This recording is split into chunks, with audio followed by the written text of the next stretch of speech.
Hi friends, welcome back to our channel.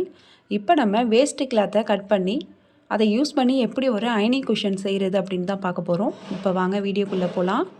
இதுக்கு தேவையான பொருள் என்னென்னு பார்க்கலாம். இந்த மாதிரி ஒரு மூடி எடுத்துக்கோங்க, இல்லைனா ஏதாச்சும் ஒரு கார்போர்டு அந்த சைஸில் கட் பண்ணி எடுத்துக்கோங்க. ப்ரா பேடு எடுத்திருக்கேன். 38 இன்ச்சு எடுத்தோம்னா அது காமனாக எல்லா ப்ளவுஸுக்குமே நம்ம அயன் பண்ணுறதுக்கு வசதியாக இருக்கும். அப்புறம் ஒரு மார்க்கிங் சாக்கு, அப்புறம் வேஸ்ட்டு கிளாத்தை இந்த மாதிரி குட்டி குட்டியாக கட் பண்ணி வச்சுருக்கேன். இப்போ இந்த மாதிரி ஒரு கிளாத் எடுத்துகிட்டு அதுக்கு சென்டரில் இந்த ப்ரா பேடை வச்சுக்கலாம். வச்சுட்டு நமக்கு சுற்றி 3.5 இன்ச்சு நம்ம மார்க் பண்ணுற அளவுக்கு நமக்கு துணி தேவைப்படும். இப்போ துணியை நம்ம விரித்து போட்டுட்டு சென்டரில் ப்ரா பேடை வச்சுக்கலாம்.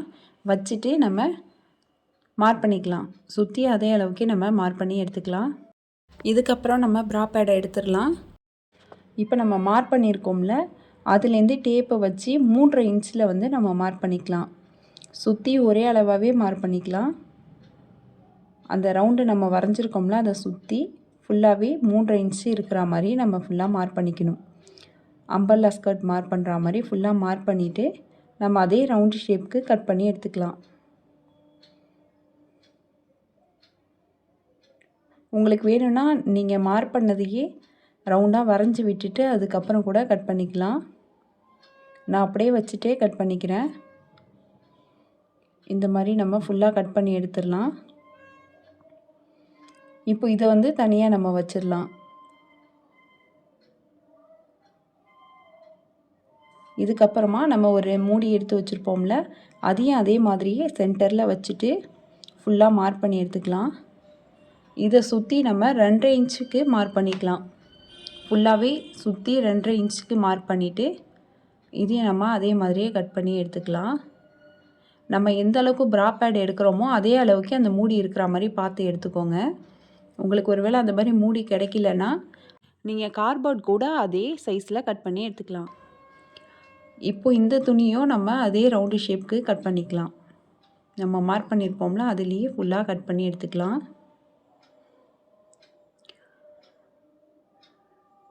இப்போ ஃபுல்லாக கட் பண்ணியாச்சு. இதுக்கப்புறமா துணியை திருப்பி போட்டுக்கலாம். இந்த மாதிரி நூல் கோத்துக்கலாம் ஒரு நீடில். துணி ஓரத்தில் கீழே மேலேயும் நீடில் விட்டு விட்டு எடுத்துக்கலாம். நம்ம நார்மலாக தையல் போடுவோம்ல, அதே மாதிரி கீழே மேலேயும் தையல் போட்டு எடுத்துக்கலாம். இதுக்கு அளவுலாம் எதுவும் கிடையாது. நம்ம கொஞ்சம் பக்கத்தில் தையல் போட்டு எடுத்துக்கலாம். கொஞ்சம் கொஞ்சமாக துணியை நகர்த்தி விட்டு நம்ம ஸ்டிச்சஸ் போட்டு எடுத்துக்கலாம். இப்போது ஸ்டிச் பண்ணியாச்சு.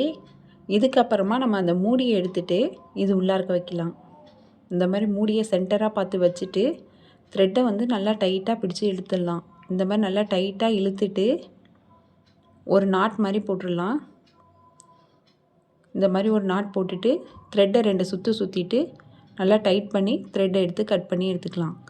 இப்போ இதை தனியாக வச்சுட்டு ப்ரா பேடுக்காக நம்ம ஒரு துணி ரெடி பண்ணி வச்சுருந்தோம்ல, அந்த துணியிலையும் நம்ம இதே மாதிரியே ஸ்டிச்சஸ் போட்டு எடுத்துக்க போகிறோம். இந்த துணியும் பேக் சைடில் திருப்பி போட்டுட்டு இந்த மாதிரி நீடியில் வச்சு கீழே மேலேயுமா நம்ம ஸ்டிச்சஸ் போட்டு எடுத்துக்கலாம். இந்த மாதிரி ஒன் டைம் நம்ம அயனிங் குஷன் ரெடி பண்ணி வச்சுக்கிட்டோம்னா நம்ம எப்போ ப்ளவுஸ் அயன் பண்ணுறா இருந்தாலும் நமக்கு யூஸ்ஃபுல்லாக இருக்கும். கப் ஷேப்பும் நமக்கு பார்க்குறதுக்கு பர்ஃபெக்டாக இருக்கும். இதே மாதிரி நம்ம கீழே மேலுமா ஸ்டிச் பண்ணிகிட்டே வந்துடலாம். நம்ம எந்த இடத்துக்கிட்ட ஸ்டிச்சஸ் போட ஸ்டார்ட் பண்ணோமோ அது வரைக்கும் வந்து முடிச்சிடலாம். இதுக்கப்புறமா த்ரெட்டை இந்த மாதிரி பிடிச்சி இழுத்தோம்னா நமக்கு ஒரு பாக்கெட் மாதிரி வந்துடும். இதுக்கப்புறமா கொஞ்சம் லைட்டாக த்ரெட்டை லூஸ் பண்ணிவிட்டு நம்ம இந்த ப்ரா பேடை எடுத்து உள்ளார்க்க வைக்கலாம். இந்த பக்கமாக நம்ம திருப்பி வைக்கணும். ப்ரா பேடை இந்த மாதிரி திருப்பி சென்டராக பார்த்து வச்சுக்கலாம். இதுக்கப்புறமா இந்த வேஸ்ட்டு கிளாத்தை எடுத்து நம்ம உள்ளார்க்க வைக்கலாம். நம்ம வேஸ்ட்டு கிளாத்து கொஞ்சம் அதிகமாக தான் கொடுக்கணும். உங்களுக்கு காட்டன் வேணுனாலும் நீங்கள் கொடுத்துக்கலாம். காட்டன் இல்லாதவங்க இந்த மாதிரி வேஸ்ட்டு கிளாத்தை குட்டி குட்டியாக கட் பண்ணி யூஸ் பண்ணிக்கலாம். இப்போ நம்ம நிறைய துணி கொடுத்தாச்சு. நான் இன்னும் கொஞ்சம் துணி எக்ஸ்ட்ரா எடுத்துக்க போகிறேன். நம்ம எந்த அளவுக்கு துணி அதிகமாக கொடுக்குறோமோ அந்த அளவுக்கு தான் நமக்கு ஸ்டிப்பாக இருக்கும். அயன் பண்ணுறதுக்கும் நமக்கு நல்லா யூஸ்ஃபுல்லாக இருக்கும். நம்ம வந்து நிறையா துணியை கொடுத்து இந்த மாதிரி டைட் பண்ணிக்கலாம். இந்த அளவுக்கு நிறையா துணியை கொடுக்கணும். நான் எந்த அளவுக்கு துணி வச்சுருக்கேன்னு பாருங்கள். இந்த மாதிரி நல்லா டைட்டாக துணியை கொடுத்துட்டு இதுக்கப்புறமா நம்ம த்ரெட்டை வந்து நல்லா டைட்டாக இழுத்துடலாம். இழுத்துட்டு சென்டரில் பிடிச்சிக்கலாம். பிடிச்சிட்டு நம்ம பூ கட்டுவோம்ல, அந்த மாதிரி நல்லா டைட்டாக துணியை பிடிச்சிட்டு சுற்றணும். நம்ம வந்து நல்லா டைட்டாக பிடிச்சி சுற்றிக்கணும். சுற்றிட்டு 2-3 நாட்டை போட்டுக்கலாம். இந்த மாதிரி பாருங்கள், பார்க்கும் போதே தெரியுது எவ்வளோ டைட்டாக இருக்குன்னு. நாட் போட்டுட்டு நம்ம கட் பண்ணிடலாம். இதுக்கப்புறம் நம்ம ஃபஸ்ட்டு ரெடி பண்ணி வச்சுருந்தோம்ல, அதையும் இதையும் ஒன்றா சேர்த்து வச்சுட்டு நம்ம ஓரத்தில் ஸ்டிச்சஸ் போட்டு எடுத்துக்க போகிறோம். நமக்கு உள் பக்கமாக த்ரெட்டை விட்டு எடுக்கணும். அப்போ தான் நம்ம த்ரெட்டில் போட்டிருக்க நாட் வெளியில் தெரியாது. இப்போ நல்லா டைட்டாக பிடிச்சிட்டு நம்ம இந்த மாதிரி நார்மலாக ஸ்டிச்சஸ் போடுவோம்ல, கீழே மேலேயே நம்ம ஸ்டிச்சஸ் போட்டே வந்துடலாம். மேலே உள்ள துணியில் ஒரு நீடியில் குத்தி எடுத்துகிட்டு கீழே உள்ள துணியில் ஒரு தடவை குத்தி எடுத்துக்கலாம். இதே மாதிரியே நம்ம ஸ்டிச்சஸ் போட்டுக்கலாம். நாட்டு எதுவும் போட தேவையில்லை. இதே மாதிரி மேலே கீழேயுமா நம்ம ஹெம்மிங் பண்ணுற மாதிரி தையல் போட்டு எடுத்துக்கலாம். கொஞ்சம் டைட்டாக தையல் போட்டுக்கலாம். நீங்கள் தையல் போட்டதுக்கப்புறமா இதுக்கு மேலே க்ளூ அப்ளை பண்ணிவிட்டு நம்ம ஒரு லேஸ் வச்சுக்கலாம். பார்க்குறதுக்கு இன்னும் அழகாக இருக்கும். இப்போ அயனிங் குஷன் ரெடி ஆகிடுச்சு. இதை நம்ம எப்படி யூஸ் பண்ணுறதுன்னு பார்க்கலாம். இப்போ நான் ஒரு ப்ளவுஸ் எடுத்து அயன் பண்ணி காட்டுறேன். நம்ம நார்மலாக ப்ளவுஸை இதே ஷேப்பில் வச்சுட்டு தான் நம்ம அயன் பண்ணுவோம். இந்த மாதிரி அயன் பண்ணுறப்ப நமக்கு கப் ஷேப் கிடைக்காது. இதுவே நம்ம அயனிங் குஷனில் இந்த மாதிரி கப் ஷேப்பை கரெக்டாக வச்சுட்டு அந்த 3 டாட்டுமே கரெக்டாக கப் ஷேப்பில் வச்சுட்டு இதுக்கப்புறம் நம்ம அயன் பண்ணோம்னா கப் ஷேப் நல்லா பர்ஃபெக்டாக வந்திருக்கும். இப்போ பாருங்கள் எவ்வளோ பர்ஃபெக்டாக இருக்குன்னு. இந்த சைடு தான் நம்ம அயன் பண்ணோம். இன்னொரு சைடு வந்து நம்ம அயன் பண்ணல. இப்போ பாருங்கள் 2 சைடுக்கும் உள்ள டிஃப்ரென்ஸ் தெரியும்.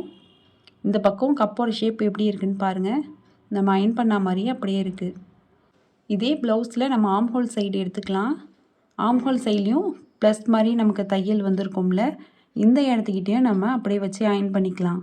எங்கெல்லாம் நம்ம அயன் பாக்ஸை வச்சு அயன் பண்ண முடியல, எங்கெல்லாம் சுருக்கமாக இருக்கோ இந்த மாதிரி அயனிங் குஷனை வச்சு நம்ம அயன் பண்ணிக்கலாம். இப்போ பார்த்திங்கன்னா இங்கேயும் ஃபினிஷிங் நல்லாயிருக்கும். இதே மாதிரி நம்ம ஷோல்டரும் அயன் பண்ணி எடுத்துக்கலாம். இந்த மாதிரி நீங்களும் அயனிங் குஷன் ரெடி பண்ணி வச்சுக்கோங்க. இந்த வீடியோ உங்களுக்கு யூஸ்ஃபுல்லாக இருந்துச்சுன்னா லைக் பண்ணுங்கள், ஷேர் பண்ணுங்கள், கமெண்ட் பண்ணுங்கள். மறக்காமல் சிவி சாய்ரா சேனலை சப்ஸ்கிரைப் பண்ணிவிட்டு பக்கத்தில் உள்ள பெல் ஐக்கனை கிளிக் பண்ணிடுங்க.